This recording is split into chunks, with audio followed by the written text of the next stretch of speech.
Ou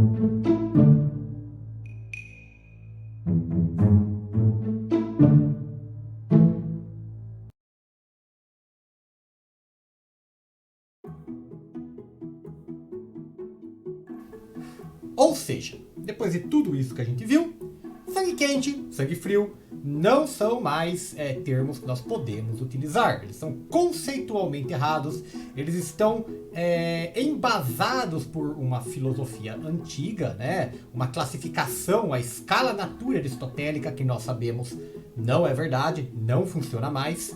Então, quando nós vamos agora tentar separar os organismos de acordo com seus metabolismos, né, as suas estratégias de sobrevivência, nós precisamos levar em conta outras características. Então, não use mais sangue quente e sangue frio. E agora você me pergunta, tá bom, Caio, então o que eu uso? Como é que eu separo? Chama esses bichos o quê, né? Aqui, nesse quadro, nós vemos se você precisar dividir os organismos de acordo com o tipo de metabolismo e a estratégia para conseguir calor e evitar perder calor. Então, é um pouco mais complexo, né? Não é só frio e quente, mas sim dois eixos que dividem aí as principais estratégias. Lembrando que isso é variável, vai ter animais que vão estar exatamente no meio, vão ter vários tipos de estratégias diferentes. Então, pense nisso num gráfico em que você pode ter uma progressão, um gradualismo, se você for colocar todos os animais aí, entre esses termos. E o que eles significam? No eixo Y, nós temos endotermia e ectotermia. Né? Endo significa dentro, ou seja, a temperatura, o calor interno, e ecto significa fora, o calor de fora. Então, endotermia é o organismo que consegue produzir o calor que ele precisa para que o seu metabolismo funcione. Ectotermia, portanto, é o contrário. O organismo que não consegue fazer isso. E ele depende de fontes de calor externas, né, que vem do ambiente. Agora, né, você pode falar, mas isso não é basicamente sangue quente e sangue frio? A gente viu os motivos que você não pode usar isso daí, mas seria o mesmo que eu dizer que, olha, os animais ectotérmicos, eles não têm um taquiometabolismo, ou seja, um metabolismo rápido o suficiente para produzir calor antes que eles percam o calor que eles produziram. Então eles precisam conseguir esse calor de modo mais rápido de fontes do ambiente, fontes externas, enquanto endotérmicos são taquiometabólicos, produzem calor de modo muito rápido e, portanto, se mantêm aquecidos, né, com uma temperatura aí, muitas vezes acima da temperatura ambiental. Mas não é só isso, né? Nós podemos ter a temperatura variando em relação ao ambiente ou se mantendo em relação ao ambiente. Sim, um organismo pode conseguir precisar do ambiente para absorver calor e não perder esse calor caso o ambiente se torne mais frio. Ou ele pode produzir calor, mas perder esse calor de modo muito rápido, de modo que a temperatura dele varie no ambiente. Estamos falando aí de dois termos novos, chamado homeotermia, ou seja, a temperatura igual. São aqueles organismos cuja temperatura do corpo se mantém a mesma, independente da temperatura externa. Ou poiquilotermia, a temperatura diferente, temperatura variável, que varia de acordo, muitas vezes, com o ambiente que o organismo se encontra. Então, não é um fato do organismo ser ectotérmico que vai fazer ele ser poiquilotérmico. Nem ele ser endotérmico, obrigatoriamente ele vai ser homeotérmico. Né? Nós temos exemplos de organismos que preenchem todos esses quadrantes. Por exemplo, né? Aves, de modo geral, mamíferos, de modo geral, e até o homem, né? Sendo que eu estou falando de mamíferos, o homem é um mamífero, né? Mas se a gente pegar aqueles exemplos que eu dei do Aristóteles ali, nós somos organismos, junto com as aves aí, endotérmicos, porque produzimos nosso próprio calor, não dependemos do ambiente para manter nossa temperatura a 36 graus Celsius e não perdemos, se começarmos a perder calor ou ganhar calor, vamos ativar mecanismos para manter nossa temperatura a 36 graus Celsius. Não vamos variar nossa temperatura. As aves também fazem isso. Cada espécie de ave tem aí seu ótimo climático, seu ótimo de temperatura, assim como várias espécies de mamíferos têm o ótimo de temperatura delas. Mas nós temos aí uma série de recursos que evita que a temperatura caia ou suba além do que nós queremos. Às vezes a gente sobe proposital. Por exemplo, quando você tem febre, sua temperatura vai 36, 38 graus, né? Para lidar com alguma infecção, algum corpo estranho, né?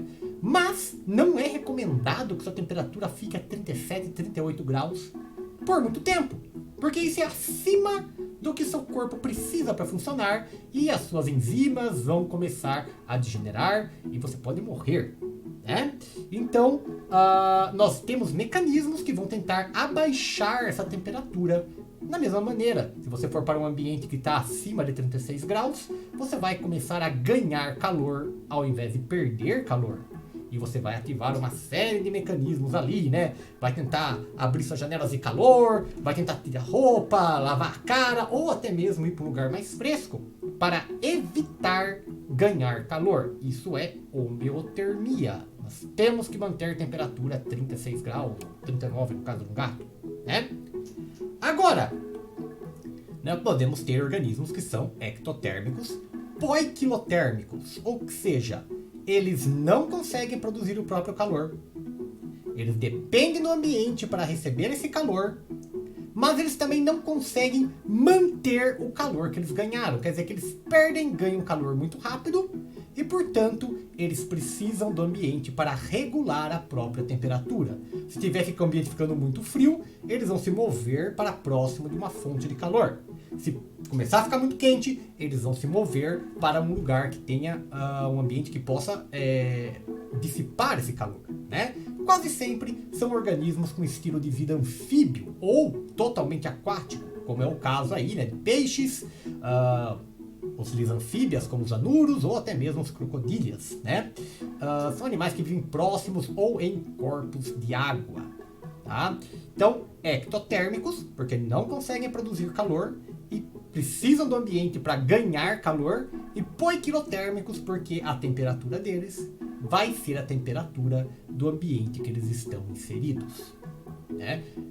Mas, para complicar um pouco mais, e você poderia dizer, mas eu poderia conceituar sangue quente como endotermia ou miotermia, e sangue frio como ectotermia e poiquilotermia. Poderia, né? Mas não é o correto. Nós temos termos bem mais descritivos para essas condições, e esses dois termos ultrapassados, eles não englobam as variações.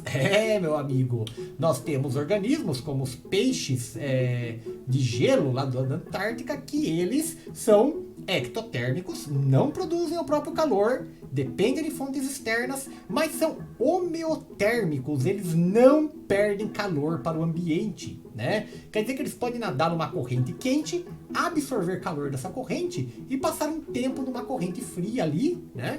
Porque eles vão conseguir manter a temperatura deles naquela que quando eles estavam na corrente. Então, eles são homeotérmicos, ectotérmicos. E nós temos aí alguns indivíduos que são, né, endotérmicos, ou seja, conseguem produzir o próprio calor, mas perdem esse calor por não terem estruturas capazes de manter esse calor, né?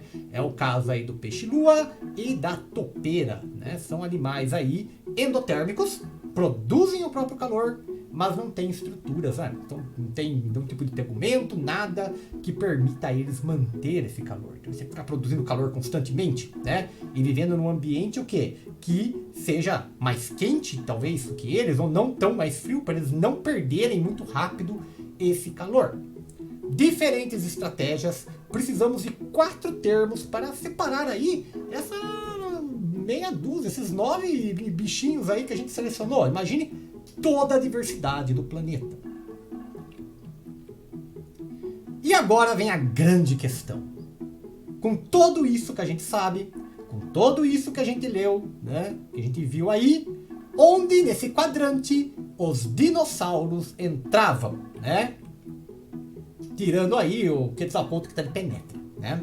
Mas onde eles entravam, o que eles eram? Eles eram endotérmicos, ectotérmicos, poiquilotérmicos, homeotérmicos, né? Eles não eram tudo lagarto, Caio, esses bichos aí eram tudo frio, né? Isso é uma grande dúvida que nós temos e várias pesquisas têm sido feitas em cima disso, né? Para saber aonde nós vamos encaixar os dinossauros. Não sabemos ainda, né? Na verdade, é provável que nós precisemos de mais de uma classificação, já que estamos lidando aqui não com uma espécie, mas com várias espécies diferentes que representam diferentes grupos com diferentes hábitos de vidas. Meu amigo, dinossauro não é tudo a mesma coisa, né? Cada um deles aí é uma linhagem evolutiva que passou por uma longa história, tá? E se você quer aí um vídeo muito bom para conhecer essa história, dá uma olhada lá no canal do Pirula, né? Ele tá com uma série de vídeos muito legais sobre a evolução dos dinossauros. Mas agora vamos falar do metabolismo desses bichos. Primeiros dinossauros encontrados, como era o caso do Megalosaurus, né? Ninguém tinha muita ideia do que eles eram, porque eram poucos materiais que foram encontrados. E aí, a coisa mais perto que se tinha eram os lagartos, e eles foram reconstituídos como animais próximos de lagartos, né? Animais quadrúpedes, pesadões, com postura sprawling, né? Aquela postura com os membros saindo do lado, e se imaginava que eles eram todos ectotérmicos, poiquilotérmicos, né? Animais de sangue frio, né? Especialmente aí, né, pelo Owen, né, que foi o primeiro, o cara que cunhou o nome dinossauro, né, lagarto terrível, porque na cabeça do Owen, esses bichos eram tudo lagarto. Lagartos muito grandes, mas ainda assim lagartos de metabolismo muito lento, que dependiam do ambiente para conseguir esse calor. E aí entra um problema muito grande, né? Porque quando você é um jacaré, né? Quando você é um animal relativamente não muito grande, né? Assim, né? Vive numa área tropical, você até consegue absorver calor do ambiente. Mas é difícil imaginar algumas coisas grandes como um brachiosauro de 20 metros de comprimento, né? Ou um tiranossauro rex de 7 metros de comprimento, absorvendo o calor do ambiente. Eram animais muito grandes, e se a gente aplicar a regra do quadrado cubo, a gente vai ver que a superfície disposta deles era muito pequena. Então, da onde deveria vir esse calor, né?